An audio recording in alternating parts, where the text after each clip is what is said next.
Hey, what's up, everybody? It's Tim here. So, finally, vinyl update. So, got some new stuff to add.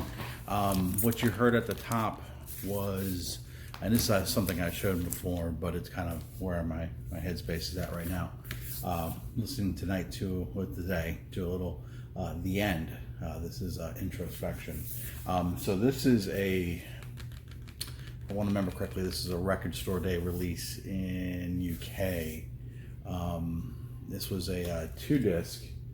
It's the reissue album of Introspection with Retrospection, which is like demos and outtakes and stuff like that. This is a one-off band produced by Bill Wyman. Fantastic psych, really good stuff. So kind of been in that mood. So that's the inner for what I'm listening to now. You know what? It's quiet. Be right back.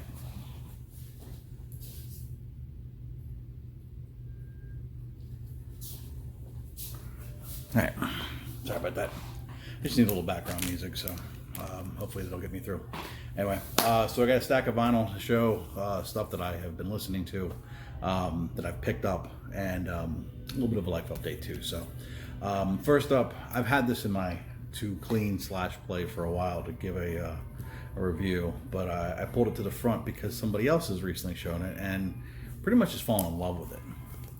So Mr. Haggerty, I have it too. So this is Billy Cobham. This is his album Total Eclipse. He's a jazz fusion percussionist. The drums on this album are fantastic. If you are a drum fan, this is definitely not to be missed. It is a jazz fusion album. I know some of the jazz purists don't really get into that as much. I thoroughly enjoyed it. Problem is, I get this from a thrift store I usually don't shop at. They just don't have usually a good selection, but I was there. I'll tell you how long it was ago. This was during the move. So yeah, like I said, I got a lot of stuff to get to. But I gave this one a clean and a spin. I'm going to have to clean it again, but I noticed it's got some noise issues, so I would like to get this upgraded, and it's not expensive. I paid 50 cents for this, but you can probably find a copy for a couple bucks. But if you're into jazz fusion, drums are phenomenal. Check this one out. Next up was another one I got I got this from a different thrift store, a while back. Picked it up, thought it was going to be something different. So kind of disappointed. This is Enchantment. Judging from the back, I was expecting a little bit of funky, a little bit of soul. I got a little bit of that, but I got a lot of disco too. And I don't mind disco. I actually like disco, but this one just didn't hit home for me. So I don't know what to do with it.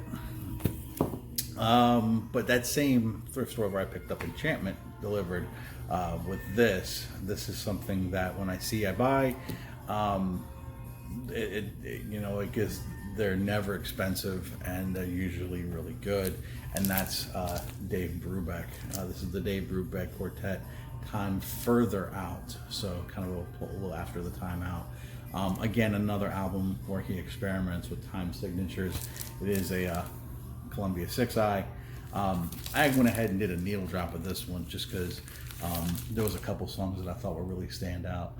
The one that I did was Far More Blue. So Far More Blue, I believe that one has a 3/4 time signature.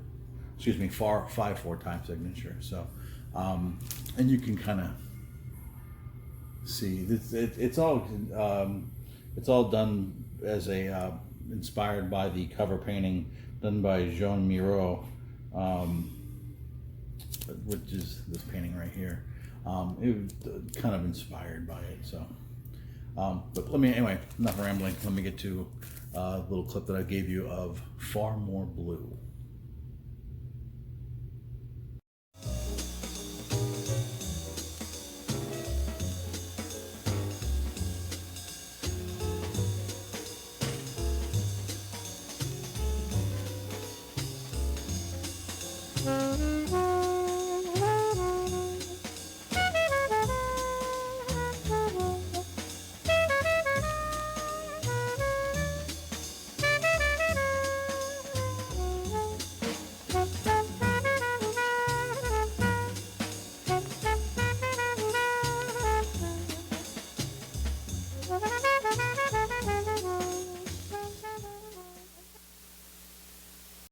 All right, so just some jazz stuff. I think that's the only jazz I picked. I have in this stack.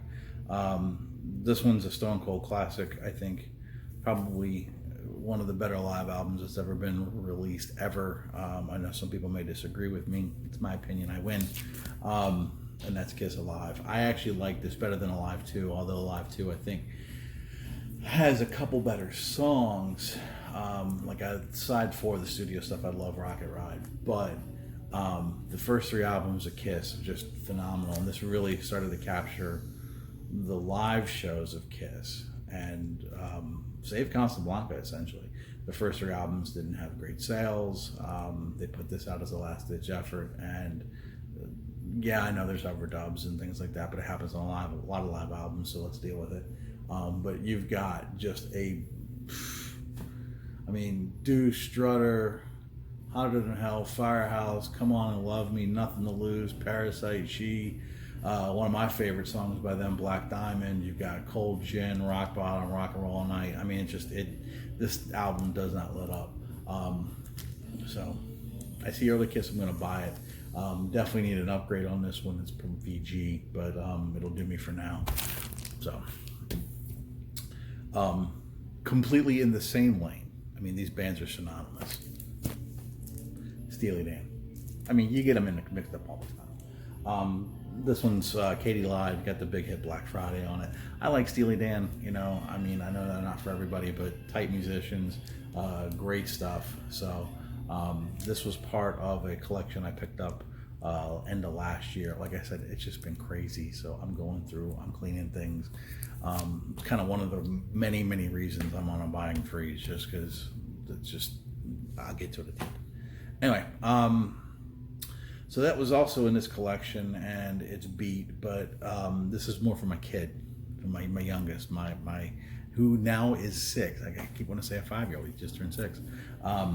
This is one of his favorite movies of all time, Ghostbusters. So saw this in that collection, and it's not in the greatest of shape, but he asked me to play it all the time, so more than happy to oblige.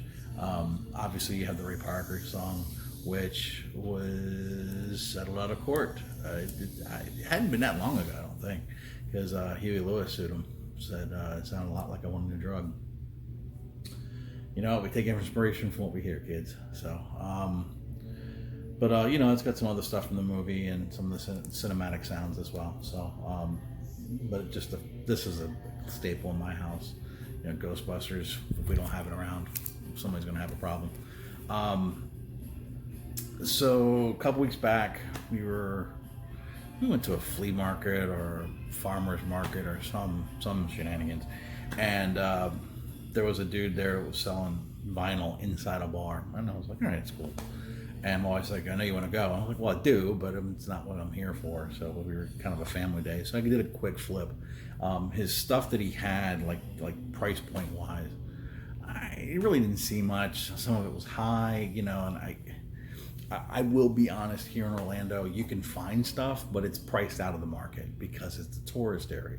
So you got to pick and choose your battles. So I picked and I chose, and I went to, he had some $5 bins. I think he was doing 5 for $20. So I actually picked up some. So you'll see those. And one of the first ones that I grabbed, that I was happy to grab, and I've been looking for it for a while, and it's not that it's expensive, I just don't see it, is Fat Mattress. So Fat Mattress is the Noel Redding band that he formed after he left the Jimi Hendrix Experience.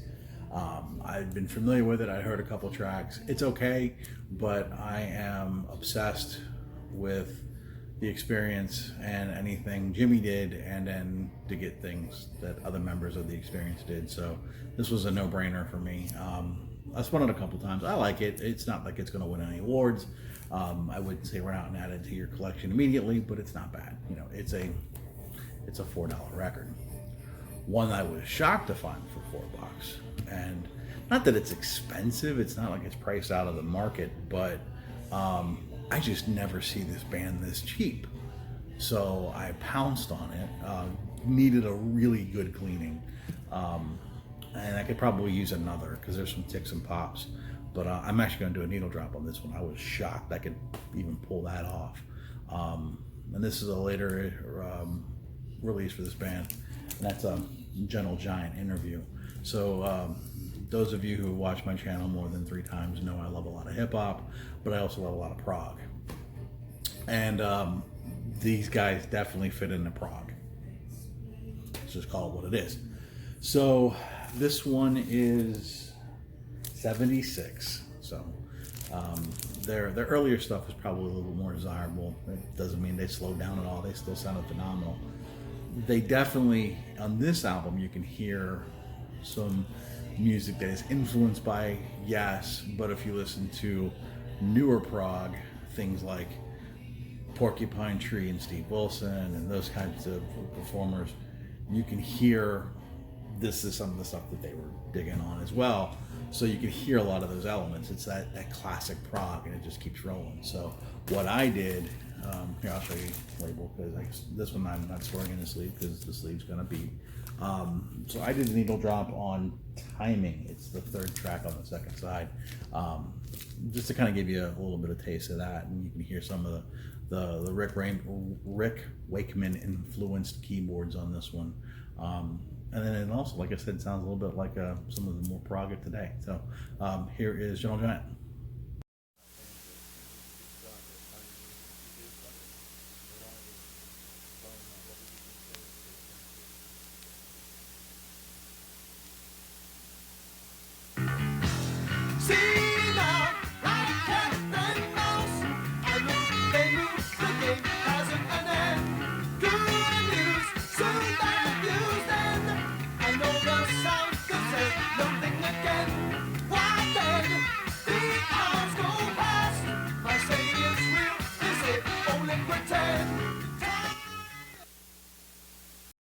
All right, so we're in the home stretch. Metal guys, you here? You're paying attention? Got the goats up. Got some metal, and one of these was like, I wouldn't say a grail, but it was on the outside looking in, definitely, and definitely a most wanted. So we'll tell that story. But these next 2 were also in that 5 for 20, so essentially $4 a piece. So I couldn't say no. That's Raven Stay Hard. This is their 1985 release. You know, with Raven, you know what you're getting. You're getting pretty much power hard rock. You know, with that tongue-in-cheek. You know, stay hard when the going gets tough. You know, hard ride. You know, well, we get it, but it's fun. You know, it's to me, they never take themselves too seriously, so it's a lot of fun. You know, it's good sitting back, slamming a couple beers. Why not have some fun? So I was glad to pick this one up. And then one of the other ones I picked up, probably wouldn't say this is my favorite of theirs, but it's definitely a decent record. And that's Y&T's, the name just fell out of my head, Down for the Count. The Count. So this came out in 83? 85. Wow, I'm really off my game. So, Y&T, you know, just again in that glam rock mid 80s stuff. Again, another band that I just felt like, you know, they definitely nailed it without taking themselves too seriously. I think there were bands that took that, you know, we're gonna 9-10 songs out of the record are gonna be all about sex too far, and you know, I mean, they definitely are a fun band. They did Your Mama Don't Dance, and I'm pretty sure they did it before Poison. So, and I like this version better. I'm not a Poison fan anyway, but I actually wanted to do a needle drop off of this one, but YouTube told me to suck it, so I can't. But I would definitely say go check out the song Summertime Girls off this one. That's the one I remembered getting some rare airplay. 2 left, biggies, big hitters. So a couple weeks back I had done some CDs and was glad to find this on vinyl. The CDs that I had found, I paid $1 a piece. As fate would have it, I paid the exact same amount for the vinyl.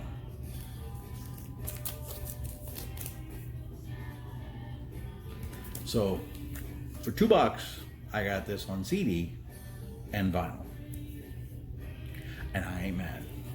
So, obviously, this is Steve Ray Vaughan and Double Trouble's Texas Flood. Just some phenomenal songs on here. You've got Love Struck Baby, Pride and Joy, Texas Flood, Mary Had a Little Lamb, Rude Mood. You really can hear the Albert Hall influences. Just killer stuff. My favorite track on here is Lenny. It's a great instrumental piece. So, let's see, Albert Hall. I'm an Albert King. Damn, I'm an idiot.